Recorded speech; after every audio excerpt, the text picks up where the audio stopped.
Suara ketukan dari dalam lemari tua yang terkunci bertahun-tahun. Namaku Rangga. 2 bulan lalu, aku pindah ke rumah nenek yang sudah lama kosong. Rumah tua di daerah Lembang itu diwariskan setelah beliau wafat. Tapi ada satu hal yang aneh. Sejak hari pertama, sebuah lemari kayu tua di sudut ruang tamu, yang terkunci, rapat dan tak ada kuncinya. Lemari itu besar, terbuat dari kayu jati gelap dan tampak kuno. Modelnya seperti lemari tahun 1930-an. Nenek dulu sering bilang, jangan buka lemari itu. Kunci sudah dibuang, dan harusnya tetap begitu. Aku pikir, hanya larangan karena takut isinya rusak. Tapi semua berubah di malam kelima, aku tinggal di sana. Sekitar pukul 2 pagi, aku yang terbangun karena haus, mendengar ketukan pelan. Tok, tok, tok. Suaranya pelan, teratur, seperti dari benda kayu. Aku kira itu dari luar rumah, tapi tidak. Saat ku dekati ruang tamu, jantungku langsung melonjak. Suara ketukan itu datang dari dalam lemari. Tok, tok, tok. Berhenti. Lalu 3 detik kemudian, tok, tok, tok. Seolah sesuatu di dalamnya ingin keluar. Kukira itu halusinasiku. Tapi malam berikutnya, suara itu kembali. Sama jamnya, sama polanya. Tok, tok, tok. Aku coba ketuk balik. Tak ada balasan. Tapi setelahnya, lemari itu bergetar pelan, seperti sedang bernafas. Aku mulai bertanya ke warga sekitar. Tetangga terdekat, Pak Taryo, bilang begini. Itu lemari zaman Belanda. Katanya dulu dipakai simpan mayat penjaga rumah waktu masa pemberontakan. Nenekmu gak pernah buka itu lagi setelah kejadian. Aku mulai merinding. Malam berikutnya, aku taruh kursi dan duduk menunggu ketukan. Tepat pukul 2.03. Tok, tok, tok. Tapi kali ini ada suara-suara seretan di dalam, seperti kuku di kayu. Lalu terdengar bisikan lirih. Buka, aku kedinginan. Aku langsung berdiri, panik. Tapi lemari tetap terkunci, tak bisa dibuka. Aku coba menyinari celah pintunya dengan senter. Tidak ada apa-apa, hanya hitam gelap dan bau kayu lembab. Tapi dari dalam, masih ada napas berat. Hari berikutnya, aku cari tukang kunci. Tapi aneh, begitu sampai di rumah, pria itu langsung mundur. Mas, saya nggak bisa bantu. Lemari itu nggak wajar. Saya sarankan panggil orang pintar aja.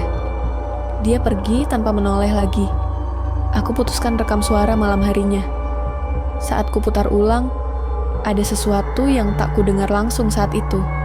Suara anak kecil tertawa, lalu tiba-tiba menangis. Gimana rasanya dikurung selamanya? Suaranya jelas dan menyeramkan. Aku mencari foto-foto lama nenek, berharap ada petunjuk. Di salah satu album, aku temukan gambar ruang tamu tahun 1970. Lemari itu sudah ada. Tapi anehnya, dalam salah satu foto, tampak bayangan seseorang dari balik kaca lemari. Padahal, lemari itu katanya sudah terkunci puluhan tahun. Malam itu, ketukan berubah jadi gedoran. Duk, duk, duk. Lalu bisikan makin jelas. Buka sekarang giliran kamu. Dari celah pintu, kulihat jari-jari pucat kehijauan mencakar kayu bagian dalam. Aku nekat hubungi Ustaz yang sering bantu ruqyah. Begitu masuk rumah, Ustaz langsung pucat dan berkata, benda ini bukan sekadar lemari. Ini wadah. Yang dikurung bukan arwah biasa, tapi makhluk yang pernah bersemayam di tubuh manusia. Kami lakukan doa bersama, ruqyah ringan. Tapi saat ayat-ayat dibaca, lemari mulai mengguncang hebat. Dari sela pintu, keluar darah hitam kental seperti aspal cair. Ustaz berkata, lemari ini bukan hanya dikunci, tapi disegel. Setelah itu, Ustaz memberi satu pesan penting. Jangan sekali-sekali membuka. Kunci memang sudah dibuang, tapi kalau segelnya rusak, isi dalamnya akan mencari tubuh baru. Akhirnya, lemari itu kuikat dengan rantai besi. Tiap malam, masih terdengar suara ketukan, tapi kini lebih samar. Kadang bersenandung, kadang menyebut namaku pelan. Rangga, buka. Aku tak tinggal di rumah itu lagi, pindah ke kota. Tapi sesekali, aku masih mimpi tentang lemari. Dalam mimpi itu, aku berdiri di depannya, memegang kunci tua. Dan suara dari dalam berkata, "Kali ini, kuncinya sudah di tanganmu." Sampai hari ini, lemari itu masih ada di rumah nenek. Tak pernah dipindahkan, tak pernah dibuka. Tapi siapapun yang menempati rumah itu, selalu pergi setelah malam kelima. Mereka bilang, ada yang mengetuk pintu kamar mereka pukul 2.3. Apakah benar ada makhluk yang disegel di dalamnya?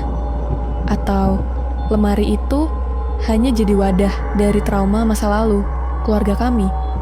Yang jelas, sesuatu masih hidup di dalamnya dan terus memanggil. Kalau kamu suatu hari menemukan lemari tua yang terkunci rapat, jangan penasaran.